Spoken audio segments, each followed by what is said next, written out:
Wet conditions can prevent tractors from getting into the fields. We figured that we'd get better application of our crop protection materials. Because of the vortex that the drone creates, same as a helicopter or wind, we can get better penetration into the foliage. The drones also eliminate the need to track in the field. Wet conditions can prevent tractors from getting into the fields.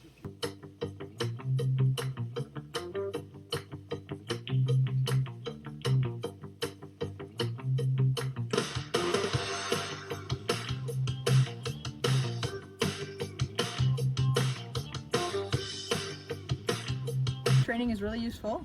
L'utilisation du drone correctement. They're great to deal with. Voler un gros drone comme un T25, un T40 ou n'importe quel drone de la série Agras, c'est pas la même chose. The more formal end of it, and you know, I learned the do's and don'ts, and definitely it helped me in my total expertise of drone piloting.